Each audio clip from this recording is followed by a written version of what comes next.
你唱舞落花，陪我数年华。那人是你吗？月光不说话，影子双双侵蚀遗憾。我小小一点光，大风中流浪，天黑有大火，雨里有打伞。当我红了眼眶，你伸出手掌，陪在你掌心开花。我微微抹点妆，陪我看月亮，他记得我们并肩的模样。哪怕岁月长红，眼角染风霜，都是你赠我的糖。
राजकुमार,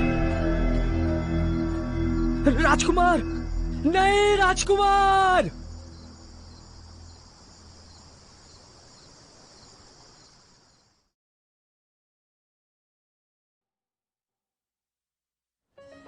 अब बाजार शुरू हो रहा है, आप सभी का इसमें स्वागत है।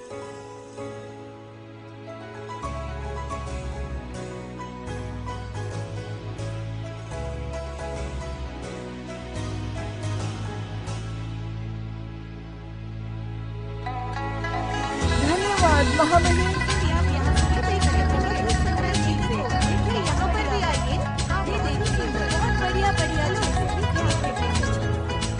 चलो जल्दी जल्दी, चलो जल्दी जल्दी जल्दी जल्दी करिए। हाँ हाँ चलो जल्दी जल्दी जल्दी जल्दी जल्दी और जल्दी चलो फटाफट।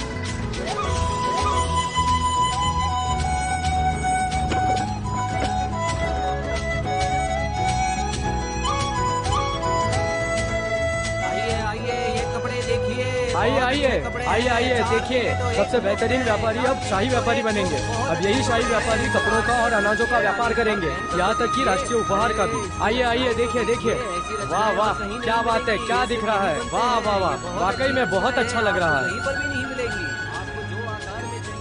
और हाँ उससे भी अधिक, और एक बात, और जो इसमें जीतेगा वो पूर्वजों का गौरव लाएगा और उनका जीवन समृद्ध और परेशानी मुक्त रहेगा। लड़की कौन हो तुम कहाँ से आई हो, तुम्हारी हिम्मत कैसे हुई? कोई उसे रोको।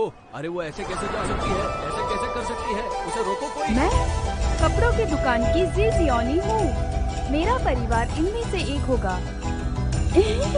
माफ कीजिए, माफ कीजिए, माफ कीजिए। ये कौन है? माफ कीजिए।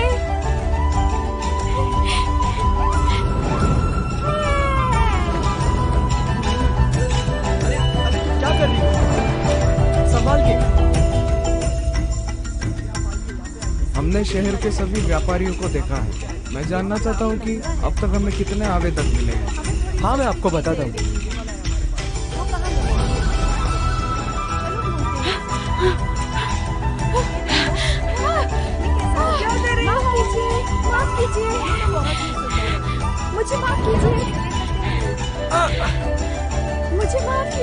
देख कर चलिए। कुमारी, ऐसे कैसे आप धक्का देकर जा सकते हैं? मुझे माफ करें। भैया, भैया,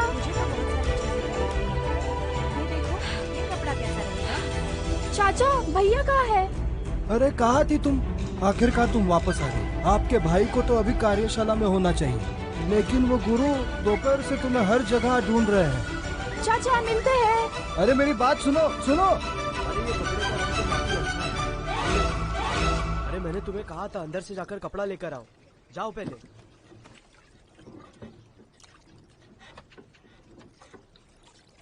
खजांजी लियो, मैंने उनसे ये ठीक से रखने के लिए कहा था। हाँ युवा गुरु, लेकिन इस साल मौसम बड़ा अजीब है। बारिश के कारण कपड़ा सांवला है। इसे दोबारा करो। लेकिन हमारे पास इतना ज्यादा समय नहीं बचा है। मैं इसे उचित तरीके से निपटूंगा, वे इसका पता नहीं लगा पाएंगे। ठीक है। बकवास है, हम उन्हें ये पुराना सामान नहीं बेच सकते। समय आने पर जी का नाम अपने आप चला जाएगा। दोबारा बनाओ, मेरे पैसे डूब भी जाएं, लेकिन मैं पुराना सामान वापस नहीं बेचूंगा। हाँ युवा गुरु। हाँ युवा गुरु। क्या आपने मेरे भाई को देखा? हाँ, मैंने उनको बैठक में देखा है। हाँ, बैठक में है। भैया,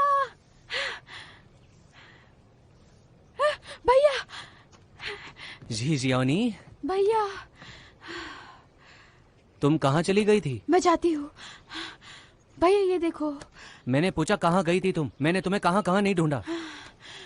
पिताजी तुम्हें कब से ढूंढ रहे हैं। तुम एक लड़की हो और ऐसा अकेला घूमना तुम्हारे लिए खतरनाक है। भैया पहले मेरी बात सुनो, ये मैंने रास्ते पर देखा था अभी। बदतमीज लड़की। पिताजी, पिताजी, मैंने तुम्हें कहा था हमारी इजाजत के बिना कहीं बाहर मत मैं जाना। आप ही को ढूंढ रही थी। ये देखो, मैंने सुना है कि यहाँ स्पर्धा होने वाली है और जीतने वाले प्रतियोगी को बहुत बड़ा इनाम मिलेगा। सारी वस्त्र प्रतियोगिता, इससे तुमको क्या लेना देना? हाँ, लेकिन पिताजी मुझे ऐसे लगता है कि हमें भी इस प्रतियोगिता में भाग लेना चाहिए। सभी जा रहे हैं। मैं हर रोज इस सड़क से उस सड़क तक जाती हूँ, लेकिन सबसे अच्छी दुकान हमारी ही दुकान है। ये सब तुम क्या कह रही हो? कोई सुन लेगा तो लोग कहेंगे हम बहुत अहंकारी है। मैं आपको सच ही बता रही हूँ। पिताजी, गुरुजी, वो क्या है कि चलो चलो अंदर बात करते हैं।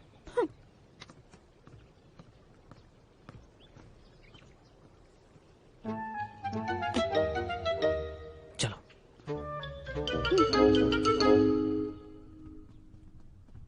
पिताजी, इस प्रतियोगिता की खबर हमारे लिए बहुत ही अच्छी है। जीतने के बाद हमारी दुकान बहुत ही अलग होगी। नियर, तुम एक लड़की हो और तुम हर दिन बाहर नहीं जा सकती, ये बुरी बात है, समझी? दुकान की चिंता तुम मत करो। मैं बस परिवार की मदद करना चाहती थी। अगर भैया कर सकते हैं तो मैं क्यों नहीं कर सकती? चुप हो जाओ। आज से इस बारे में तुम कुछ बात नहीं करोगी, घर पे भी नहीं। मैं इस परिवार का इकलौता बेटा हूँ और मेरा कोई बेटा नहीं है, और इतना बड़ा पारिवारिक व्यवसाय किसी अनजान व्यक्ति के हाथ में नहीं छोड़ सकता, है ना? अगर फिर से तुमने इस बात का जिक्र किया तो मैं तुम्हें कठोर दंड दूंगा। मेरे कुछ सुनता ही नहीं है। पिताजी, मुझे ऐसा लगता है ये स्पर्धा हमारे परिवार के लिए बहुत बड़ा अवसर है। सू के कपड़े की दुकान बिल्कुल हमारे जैसी है, चाहे वो उसकी स्रोत, गुनावट या रचना ही क्यों ना हो, लेकिन राज्य विभाग के सहयोग के कारण उनकी आमदनी हमसे बहुत ज्यादा है। पिताजी, मुझे ऐसा लगता है कि हमें इस स्पर्धा में हिस्सा ले लेना चाहिए और लोगों को भी ऐसा ही लगता है कि हमें इसमें हिस्सा लेना चाहिए। पिताजी, हम इस स्पर्धा में ईमानदारी से भाग लेंगे। ये बहुत अच्छा मौका है। भैया की बात सही है और यही सच है। पिताजी, मैं इसी वक्त आपका नाम स्पर्धा में जोड़ देता हूँ। मेरी राय में हमें अपने काम पर ही ध्यान देना चाहिए। मैं किसी मजाक में शामिल नहीं होना चाहता।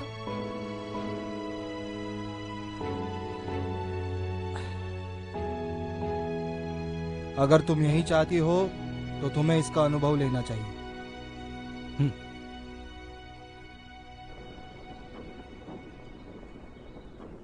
पश्चिमी झांग के दूत हमारे देश का दौरा करने आ रहे हैं। अब सम्राट ब्यूरो को जड़ी वस्त्र प्रतियोगिता आयोजित करने का आदेश दिया है, हमारे मजबूत राष्ट्रीय ताकत का प्रदर्शन करने के लिए। अगर हम इसे सफल बना सकते हैं तो सम्राट हमें इनाम देंगे। आप तो जवान और होनहार है, सेवक से लेकर सहायक तक। अभी कुछ साल है, आपने सब चीजों को इतनी अच्छी तरह से संभाला। आपने न्यायालय में भी बहुत बड़ा योगदान दिया है। अब आपको प्रतियोगिता आयोजित करने का काम सौंपा गया है। हम आपके सेवक सेवा के लिए हाजिर हैं। आप बस हुक्म फरमाइए। अब हम न्यायालय के लिए पूरे जी जान से कोशिश करेंगे। न्याय के लिए हम पूरी कोशिश करेंगे। सम्राट लुओ सू परिवार को इस प्रतियोगिता का पर्यवेक्षक बनाने का आदेश देते हैं। इसका विजेता शाही आपूर्तिकर्ता होंगे। वो शाही परिवार को कपड़ा, दैनिक जरूरत का सामान पहुंचाया करेंगे। जैसे कि मुझे पता है, राजकुमार लियो बहुत ईमानदार है। वो बड़े और छोटे में कोई भेदभाव नहीं करते और सबके लिए समांतर न्याय करते हैं। मैं जानता हूँ राजकुमार लियो ओंगजियो अक्सर लोगों के साथ सौदेबाजी करते हैं और उसे काफी मजा भी आता है। मुझे लगता है सम्राट ने इसी वजह से उसे देखरेख करने के लिए नियुक्त किया है।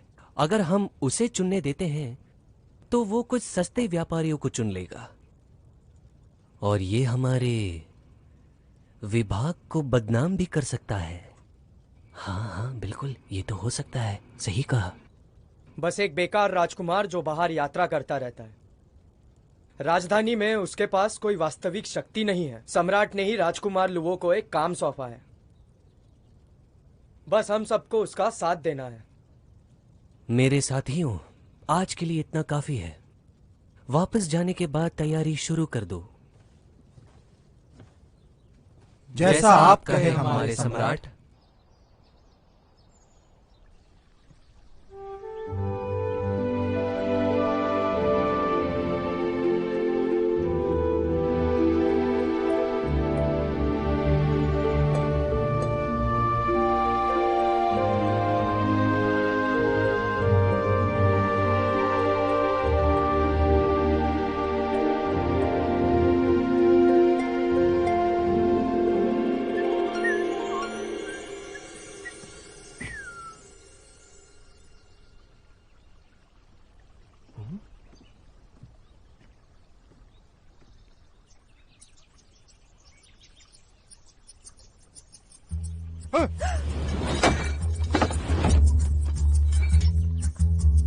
ये लीजिए। अगर आप ऐसे ही देखते रहे तो आपकी शादी कभी नहीं होगी। इसका राजकुमार से देखने से कोई लेना देना नहीं है। अगर आप ऐसे ही राजकुमार लुओ को देखते रहेंगे तो आपकी शादी नहीं होगी। आप जानते हैं ना? ये तो बकवास है। हम तो नौकरानी है। राजकुमार की प्रशंसा और उनका सम्मान करना तो साधारण बात है। आपको नहीं लगता आपको मेरी भी इज्जत करनी चाहिए? मैं वादा करता हूँ आपकी शादी में देरी नहीं होगी।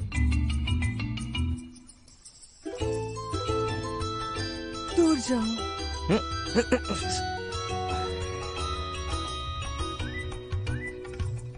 राजकुमार, थोड़ा चाय पीजिए।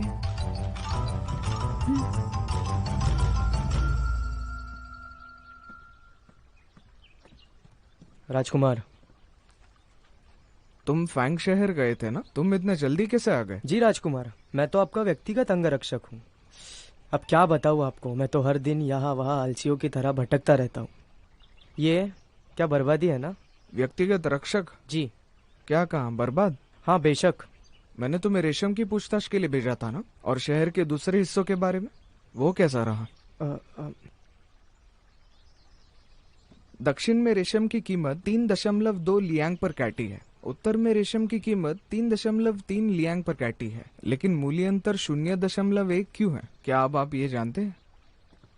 राजकुमार, मैंने जो हाल ही में कहा वो आपने सुना ना? तो तुम्हें अब तक कुछ नहीं पता?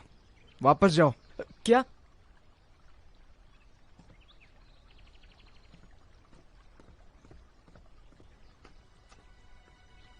अरे ये क्या चल रहा है? आओ देखते हैं। ये काले धब्बे तो रंग देने के बाद भी दिखाई दे रहे हैं। भले आप उन्हें मिटा दे, पर वो हर एक पल में हमें दिखाई देंगे। हमने हर संभव कोशिश की है, लेकिन ये सुनो, इसमें और रंग डालो, कम से कम 3 गुना। नहीं। गुरुजी, आइए गुरुजी। पिताजी, ऐसा ही है तो लागत दुगनी हो जाएगी। ये कपड़े का गहन हमने स्पर्धा के लिए बनाया है और पिताजी हमें लागत की परवाह नहीं करनी चाहिए। भले ही ये प्रतियोगिता हो, पर लागत भी एक मूल्यांकन का हिस्सा है। हमारा देश अब समृद्ध है, लेकिन हम किफायती दामों की भी वकालत करते हैं। अगर हमारे कपड़ों की कीमत ज्यादा होगी तो हम पहले ही हार जाएंगे। रंग को नई तरीके से बनाए कैसे? बेवकूफ, ये हमारे लिए अधिक हानिकारक होगा। हम दूसरे रास्ते ढूंढ सकते हैं या फिर हम इसे फिटकरी से साफ कर सकते हैं। बहुत अच्छे, तुम ज्यादा चिंता मत करो। ये सिर्फ एक जरी वस्त्र प्रतियोगिता है। जीतना अच्छा है। अगर तुम जीत नहीं सकते तो कोई बात नहीं, बस हमें अपना व्यवसाय अच्छे से करना है। जी पिताजी। हाँ ठीक है, काम करते रहो सब, समझे कि नहीं? हाँ ठीक है, मुझे भी बहुत काम चलो है। चलते हैं। चलो तुम भी काम पर लग काम जाओ। भी बहुत है। हाँ चलिए, वाकई में बहुत काम है, बहुत काम पड़ा है। आज तुम्हारा कितना काम हुआ? मुझे ऐसा लगता है कि सबसे अच्छा तरीका इसे फिटकरी से साफ करना ही होगा। लेकिन तुम बहुत ज्यादा नहीं बढ़ा सकते। अगर मैं इसमें और 2 गुना मिला दूं तो- गुरुजी, हाँ, आपकी बहन फिर से हमें चकमा देकर भाग गई। मैं उसे वापस लेकर आता हूँ। गुरुजी, नीर अभी तक घर नहीं आई। उसने कहा था कि वो कार्यशाला में जा रही थी। आपने उस पर नजर क्यों नहीं रखी? फेंगर उसे कुछ पुरुषों के साथ खोजने निकला है। थोड़ा सब्र रखो। मैं बहुत परेशान हो चुका हूँ। खोजना काफी नहीं है गुरुजी, आपको कोई रास्ता खोजना चाहिए। नीर को कुछ हो गया तो मैं... राजकुमारी, क्या चल रहा है? गुरुजी हर जगह ढूंढ रहे हैं। उन्होंने मुझसे कहा कि आपको बताए। गुरुजी, बहुत देर हो चुकी है, नी अभी तक घर नहीं आई। क्या किसी ने उसका अपहरण किया होगा? हाँ बताइए ना। हाँ। ज्यादा चिंता मत करो, थोड़ा इंतजार करो। शिष्योनी, मुझे तुम्हें और आपका स्वागत है। हाँ? भैया आराम से।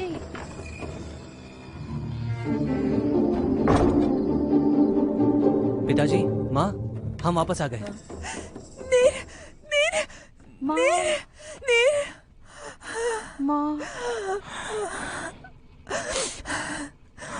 तुम कहाँ गई थी? क्या तुम जानती हो तुम्हारी माँ कितनी परेशान हो गई थी? पिताजी, मैंने उसे शहर के बाहर देखा। ज्यादा दूर नहीं गई थी, बस फाटक के वहां थी। बोलो, तुम नगर की सीमा की तरफ क्यों गई थी? जियोनी, हमें सच सच बताओ, पिताजी और माँ घबराए हुए थे। हाँ, वो वापस आ गई है। अच्छी बात करो, उसे डराओ मत। नीर, माँ को बताओ तुम कहाँ गई थी। हाँ, कहो ना। तो तुम बिना पिटाई के सच नहीं बताओगी? हाँ स्टीवर्ड, मुझे वो छड़ी लाके दो। हाँ। नहीं, आप नाराज मत होइए। वो वापस आ चुकी है। क्या हम और कोई बात नहीं कर सकते? आज तो तुम्हें मैं सबक सिखा के रहूंगा। गुरुजी, आप ऐसा नहीं कर सकते। तुम यहाँ से दूर हो जाओ। नहीं, माँ, ऐसा मत कीजिए, ये ठीक नहीं। उसे नहीं, मुझे सजा दीजिए। पिताजी, आप जियोनी के बदले मुझे सजा दे दीजिए। ये गलती मुझसे हुई है, उससे नहीं। उसके बदले मैं मार खा लूंगा। तुम दूर जाओ, बीच में मत आओ। मैं गलत नहीं हूँ, मुझ पे विश्वास रखो। भैया को छोड़ो। नीर, आप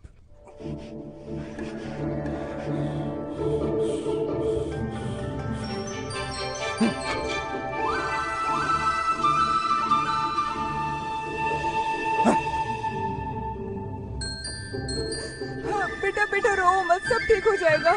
अब सब बिल्कुल ठीक है, तुम चिंता मत करो। हाँ, आखिरकार तुम घर आ गई। हाँ?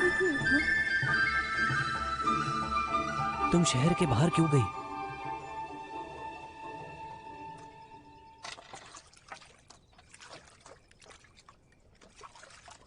तुम मुझे नहीं बताओगी?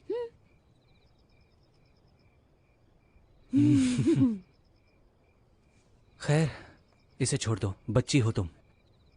भैया, मेरी परवाह बिल्कुल मत करो। इस बात को लेकर आप भी क्या कर सकते हैं? हमें अपना नाम वापस लेना होगा। इस बात पर तो मुझे कोई शंका नहीं है कि हम ये स्पर्धा नहीं जीतेंगे, लेकिन हमारे परिवार के लिए हमें इस स्पर्धा में भाग लेना होगा। एक व्यापारी का इज्जत और भरोसा यही जरूरी होता है। हाँ, ये बात बिल्कुल सही कहा तुमने। अरे ये ऐसे कैसे होगा? आओ, इसका आओ, रंग आओ, कैसे उतर माफ गया? कीजिए, मैं इस पर इतना बिल्कुल रंग विश्वास बदल नहीं कर गया है। सकता। अरे ये मेरे कैसे समझ के हुआ? बिल्कुल बाहर है। ये तो सच में आश्चर्य चला है। गया। युवा गुरु, अरे, ये तो अब तो हमने सच कभी में बहुत सोचा ही अद्भुत नहीं है। था। फेंगर, हाँ? तुमने किस ये तकनीक ऐसे का कैसे इस्तेमाल हो गया? किया? पिताजी, हमने तो ये इसके मेरा बारे में श्रेय कभी नहीं सोचा ही नहीं है। था। मैं भी नहीं समझ पा रहा हूँ कि यहाँ असल में हो क्या रहा है। मुझे तो विश्वास ही नहीं हो रहा, ऐसे कैसे हो गया? देखो तो, तुम्हें क्या लगता है कैसे हुआ होगा ये सब? ठीक है, हाँ, सब लोग अपना अपना काम करो, काम रुकना नहीं चाहिए। काम करते रहो, काम करते रहो। मैंने कहा ना तुमसे काम करते बहुत रहो। अच्छा, चलो बहुत चलो अच्छा, अपना काम महान। करते रहो। सुनो, बाकी के कपड़े लेकर आओ। नीर, यहाँ आओ।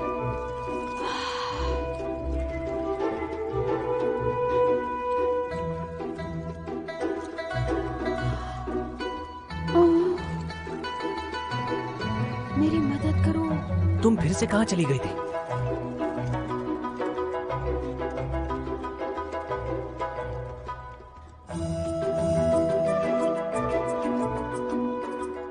नीर, क्या तुमने रंगाने वाले तालाब में कुछ डाला? मैं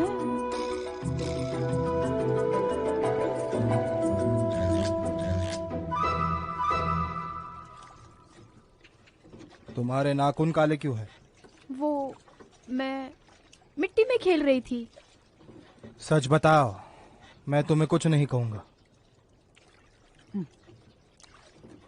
मैंने कहीं पढ़ा था कोयला डालने से सब कुछ ठीक हो जाता है, तो इसीलिए मैंने और गहराई से पढ़कर उसमें कोयला डाला और मैंने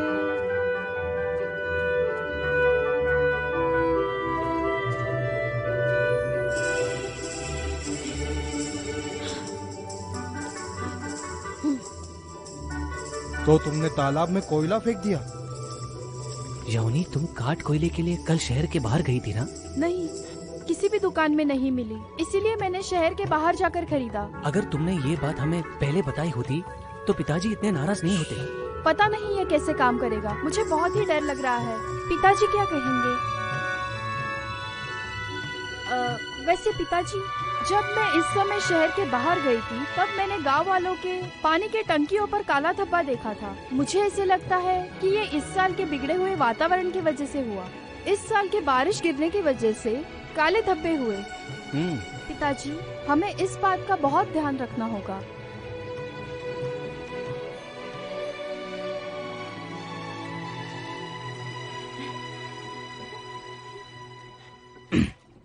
तुमने डाय को बचा लिया, लेकिन तुमने परिवार को बताए बिना ये सब किया। तुम अभी छोटी हो।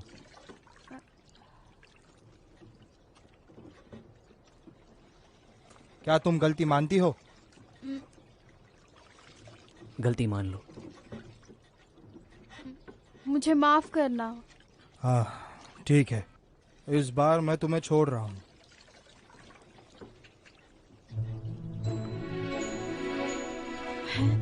पिताजी, क्या मैं भैया के साथ रहकर व्यापार सीख सकती हूँ? व्यवसाय करना सीखना है? हाँ। पिताजी, जियोनी बहुत होशियार है, वो लेखा परीक्षा करना जानती है ना? हमें उसे और सिखाना चाहिए। मुझे ये बताओ कि व्यवसाय करना तुम्हें क्यों सीखना है? क्योंकि आपको भी पता है कि हमारे दुकान का कपड़ा अच्छा होता है और कीमत कम होती है।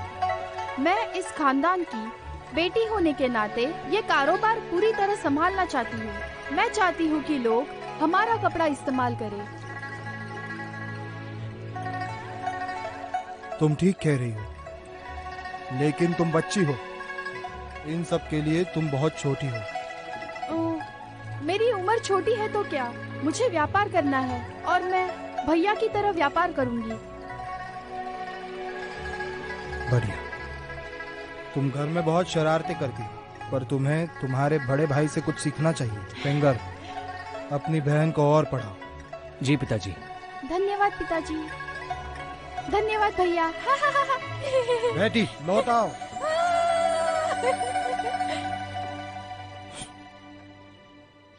राजकुमार लुओ, आपको देखना मेरे लिए सम्मान की बात है। बिल्कुल गुरुजीवान, लेकिन मैं आपसे एक एहसान मांगना चाहता हूँ। अच्छी बात है। आखिर समस्या क्या लग रही है? कृपया बैठ जाइए। मैंने कई वर्षों तक विदेश यात्रा की है। राजधानी मामलों में मैं दखल नहीं देता। बादशाह ने मुझसे प्रतियोगिता की निगरानी करने को कहा है। मुझे आशा है कि अगर मैं कुछ गलतियां करता हूं तो आप बुरा नहीं मानेंगे। आप चिंता ना करें, हम उसे संभाल लेंगे। हम सब न्यायालय के साथ मिलकर काम कर सकते हैं। जी बेशक। जैसे कि मुझे पता है आप कुछ दिनों के लिए बाजार और गलियों में घूमते रहे। यदि आप बुरा ना माने तो मैं सुनना चाहता हूँ आपने क्या क्या सीखा है। हाँ क्यों नहीं, आप इस विभाग के प्रभारी हैं। ये काम आप मुझसे बेहतर जानते हैं। मुझे अभी भी आपकी बहुत मदद की ज़रूरत है। मैं इससे बहुत खुश हूँ। आपने कई सालों तक यात्रा की है, आपको हर चीज़ की जानकारी होगी। मैं भी केंद्र के बारे में वाकिफ हूँ। आपको बता दूँ, मैंने भी कई वर्षों से केंद्र में काम किया है। राजधानी में कुछ रेशम बेचने वाले हो सकते हैं। नहीं, मुझे ऐसा नहीं लगता। मुझे ऐसा लगता है सभी रेशम निर्माता प्रतियोगिता में भाग लेने के लिए पात्र हैं। हो सकता है कि हमें कुछ प्रभावशाली निर्माता मिले। हाँ। मैं राजकुमार लू को नहीं जानता। क्या आप पूर्व के सू परिवार को जानते हैं? हाँ बिल्कुल। सू परिवार पीढ़ियों से हमारे साथ व्यापार कर रहा है और वो वर्षों से कार्यालय के साथ सहयोग करते आए हैं। उन्होंने कभी गलती की नहीं है। इस बार का विजेता और कोई नहीं बल्कि सू परिवार ही होगा। सू गोंगमिंग बहुत ही होशियार आदमी है। अगर हम सू परिवार को व्यापारी के उपाधि से सम्मानित करेंगे तो वो समझ जाएगा कि उसे क्या करना है। अगर आप सू परिवार को चुनते हैं तो हमें बहुत सारे परेशानियों से छुटकारा मिल जाएगा। मुझे समझ नहीं आ रहा कि आप किस बारे में बात कर रहे हैं। मगर सू परिवार ही क्यों? हमें उनसे क्या लेना देना? आप शायद ये बात नहीं जानते। हम सालों से सू परिवार के साथ काम करते आए हैं। वो हमारे नियमों को बहुत अच्छी तरह समझता है। वो सब कुछ संभाल लेगा और आपको आपके परेशानियों से छुटकारा भी मिलेगा। बादशाह ने मुझे प्रतियोगिता की निगरानी करने के लिए कहा है और मैं पूरी कोशिश करूंगा। और मुझे मुसीबतों की परवाह नहीं। हम रेशम निर्माताओं के बीच उत्पादकों की तलाश कर रहे हैं। निष्पक्षता सबसे ज्यादा मायने रखती है। मुझे ऐसा लगता है कि हमें उन्हें लड़ने का मौका देना चाहिए। मैंने इन दिनों शहर की चारों ओर देखा है। मुझे लगता है कि हमें अच्छे गुणवत्ता और सस्ती कीमत वाले कई निर्माता मिलेंगे। इसलिए हमें निष्पक्ष प्रतिस्पर्धा करनी चाहिए। ये बहुत अच्छी बात है कि हमारे पास एक ईमानदार न्यायाधीश है। सुनो जरा, इस प्याले में शराब भरो। मैंने कुछ शराब तैयार की है। आशा है कि ये पीकर आपको अच्छा लगेगा। जी बेशक, मुझे भी ऐसा ही लगता है। शुक्रिया। शुरू कीजिए। शुरू कीजिए। चलो बेटा आओ, मैं तुम्हें करके दिखाता हूं। ये देखो, ये वाला चाहिए। ये वाला। ये हाथी वाला बहुत ही अच्छा है। राजकुमारी, राजकुमारी, होंगरुई, चलो वापस चलते हैं। इस साल हमारे पास बहुत कंदील है। यहाँ कितनी भीड़ है। अगर गुरुजी को पता चला कि आपने ऐसे कपड़े पहने हैं तो बहुत परेशानी होगी। तुम चिंता मत करो, मैंने चुपके से तकिए को खटिया के नीचे रखा है। लेकिन इस भीड़ में आपको किसी ने पहचान लिया तो? तुम बकवास करना बंद करो, वरना हमें पुरस्कार के लिए देर हो जाएगी। कैसे पुरस्कार? कंदील के बारे में पुरस्कार। सुनो, तुम इस दुकान के सामने मेरा इंतजार करना। मैं बस अभी आई, मेरा इंतजार मत करना। माफ करना, माफ करना। राजकुमारी,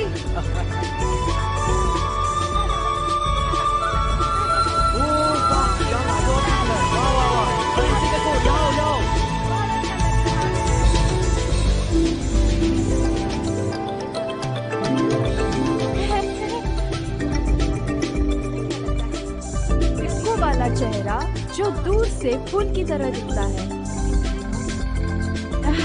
सूरजमुखी, बदन सफेद और मोटा, अक्सर कीचड़ में छुपा, मधुमक्खी के छत्ते से भरा और कच्चा या पक्का।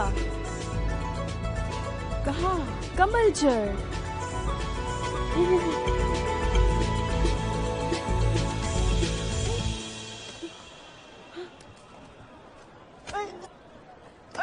अरे अरे गुरु, तुम मुझसे लैंटन के पहेलियों को कैसे ले सकती ये पहेली सभी के लिए है। किसी ने कहा ये तुम्हारा है। आप इसका अंदाजा नहीं लगा सकते। तो क्या तुम कर सकते हो? हाँ, मैं अंदाजा लगा सकता हूँ। ये एक मैं इस बारे में नहीं जानता। सच कहूँ तो मुझे उसके बारे में पता है, पर मैं तुम्हें क्यों बताऊँ? तुम नहीं बताना चाहते हो, ठीक है। ये बहुत आसान है। इसका जवाब पंखा है। ये एक पंखा है? बकवास मत करो। हमारे शहर का एक अपित मंत्री, जिसका चेहरा बिल्कुल गुआन यूचांग की तरह है। मुझे तो ऐसे लगा कि तुम्हें सब कुछ पता है। इस्तेमाल किया हुआ पंखा पीला पड़ गया होगा, तो इसी का मतलब ये तुम्हें फेंकना होगा, बराबर? तो ये एक पंखा है, पागल। ऐसे ये सही कह रही है। पागल कहीं के, मेरे रास्ते से निकल जाओ। हे, अरे पंखा था वो। इतनी आसान चीज भी पहचान नहीं पाई। आपको भी नहीं पता? अरे गुरु, मैं आ रहा हूं।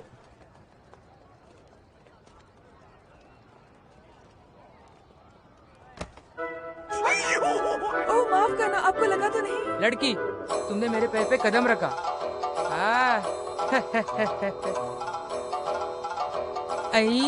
कहाँ जा रही हो तुम?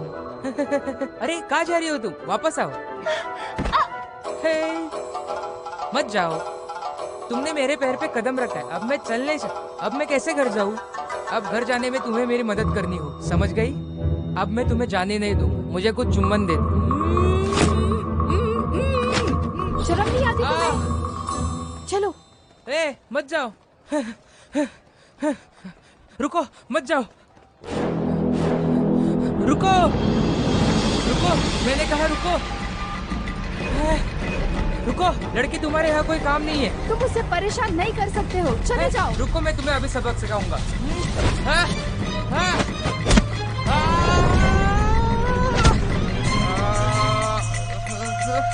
भागो। लड़की, वापस आ जाओ। मैं तुम्हें अभी छोड़ूंगा नहीं। लड़की, मुझे दर्द हो रहा है। लड़की, तुम कुत्ती हो क्या? मुझे क्यों काट रही हो? दूर जाओ, मैं तुम्हें मार डालूंगा। लड़की, मैं तुम्हें छोड़ूंगा नहीं। तुम्हारी हिम्मत कैसी हुई? युवा गुरु, आप? जंग गुरु, मुझे आप बता सकते हो कि आप क्या कर रहे हैं? मैं यहाँ लालटेन देखने आया था। वो लड़की मुझे बिना किसी कारण के मारने लगी। अच्छा, तो तुम्हें हो? पहले मैंने लैंटर्न छुड़ा है, अब यहाँ पर सबको धमका रही है। तो सबसे पहले इसी ने ही सभी को परेशान करना शुरू किया। कुछ भी मत कहो, मैं तुम्हें मार दूंगा। मैं तुम्हें मार डालूंगी। मत मत मत, रोको इसे।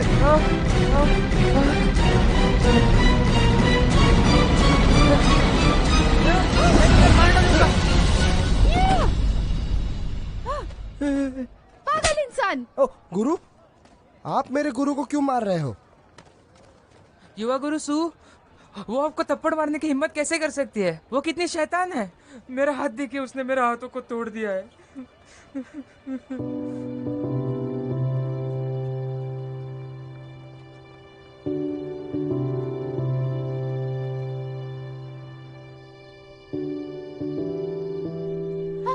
भैया, भैया। तुम कहाँ चली गई थी? मैं कब से इंतजार कर रहा था। अगर पिताजी को पता चला तो वो तुम्हें छोड़ेंगे नहीं। बस भी करो, अच्छे भाई गुस्सा नहीं करते। मुझे अच्छे से पता है भैया कि आप ये सारा मामला अच्छे से संभाल लोगे, बराबर?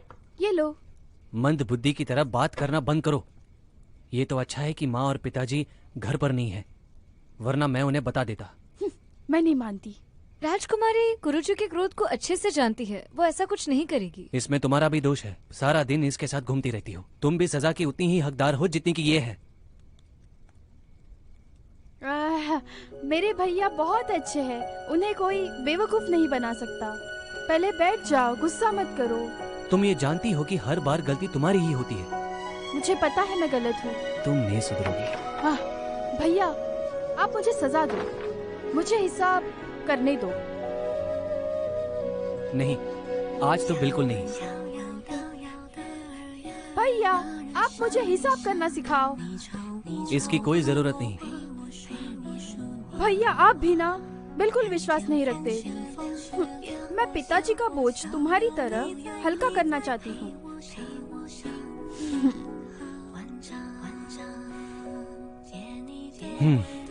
ठीक है। सच में? हाँ बिल्कुल।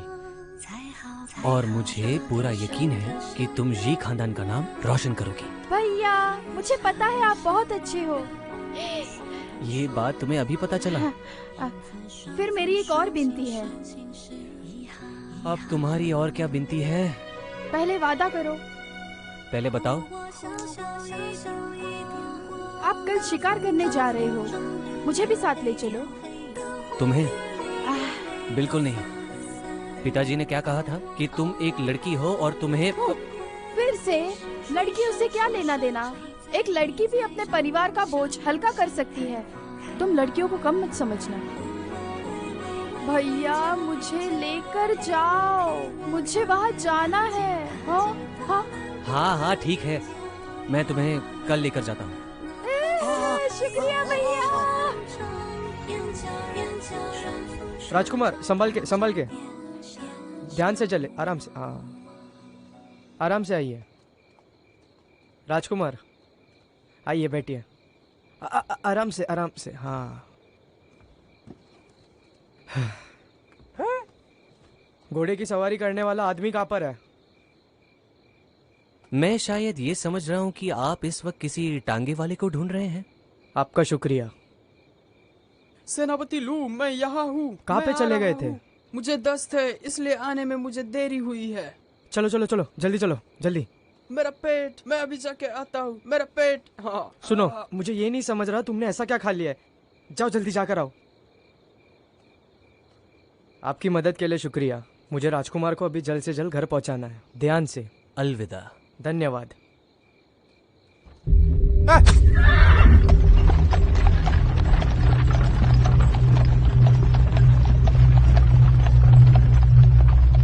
अभी तुम निश्चित हो ना? हाँ बिल्कुल। सवारी जो है चलते वक्त ही टूट जाएगी। उसका पैर या हाथ टूट जाने के बाद मुझे नहीं लगता कि वो किसी तरह की प्रतियोगिता की निगरानी कर पाएगा।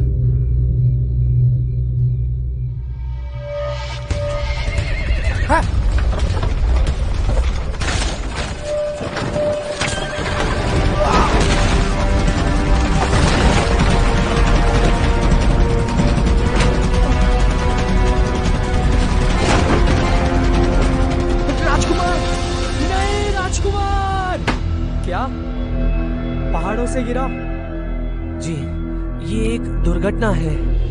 मैं तो सिर्फ उसका पैर तोड़ना चाहता था। मैंने कभी सोचा नहीं था कि ऐसा कुछ होगा। मुझे ये उम्मीद नहीं थी। वो तो बहुत बदकिस्मत। बदतमीज।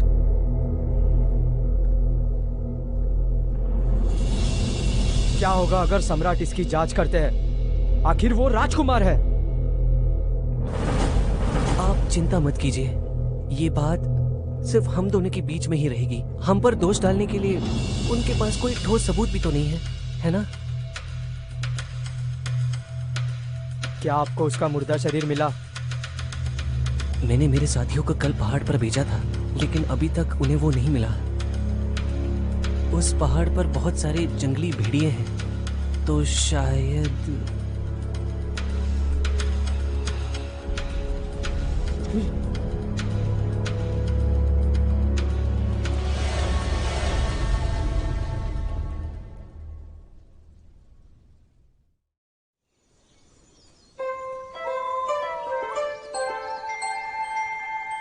योनी, ध्यान से। ए, आराम से।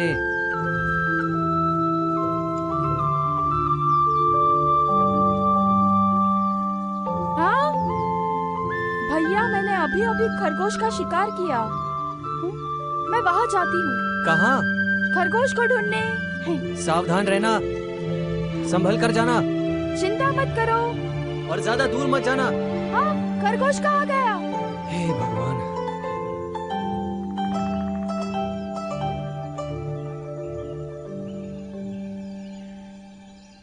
हाँ, भैया! योनी!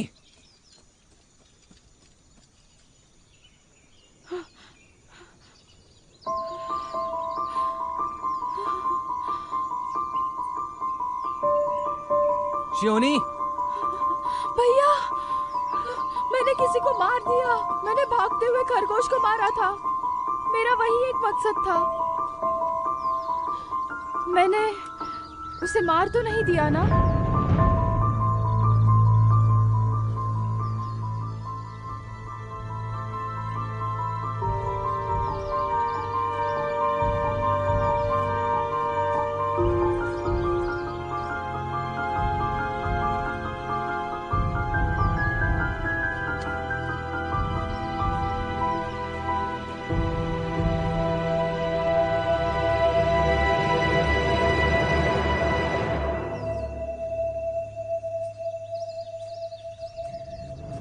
ये मरा नहीं है। शायद ये पहाड़ी रास्ते से यहाँ आकर गिर गया था। ये बेहोश है, लेकिन इसकी सांसें चल रही है और शायद ये कंफू जानता है। कंफू जाने बगैर ये बच नहीं पाता। यहाँ सामने ही एक गांव है, चलो। जाओ। और उसका क्या? जियोनी, हमें इसे सरकार के हाथ में सौंप देना चाहिए। अगर हम उसे बचा नहीं पाए तो वो मर जाएगा। हम इसे बचाएंगे कैसे? याद नहीं पिताजी ने क्या कहा था? हम बाहर से मुसीबत मोल नहीं ले सकते। हम इसे वहाँ गांव में गांव वालों के हाथ में सौंप देंगे। चलो। भैया, इन्हें वापस ले जाते हैं। आखिरकार मेरा ही बाण इसे लग गया और ये गिर गया। बिल्कुल नहीं, हम इस आदमी को नहीं जानते। मुझे किसी की परवाह नहीं है। मुझे किसी भी हालत में इसे बचाना ही होगा। भैया, हम इसे वापस ले जाते हैं। हाँ, मैं विनती करती हूँ। ठीक है, इसे मैं ही ले जाता हूँ। अगर पिताजी तुमसे कुछ कहे तो मैं तुम्हें बचा लूंगा। धन्यवाद भैया। चलो। ज्यादा चोट तो नहीं लगी? घाव ज्यादा गहरा नहीं है।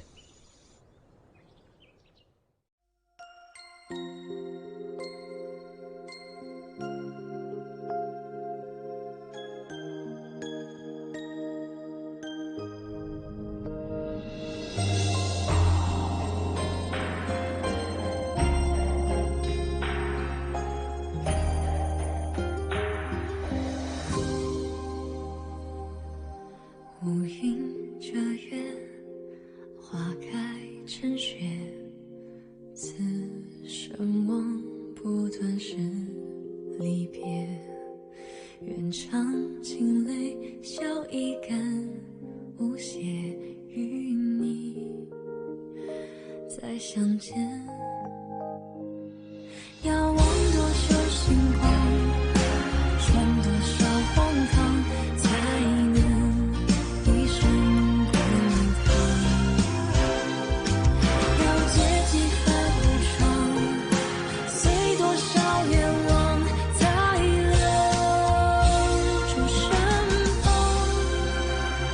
只愿此生不负所爱，哪怕夜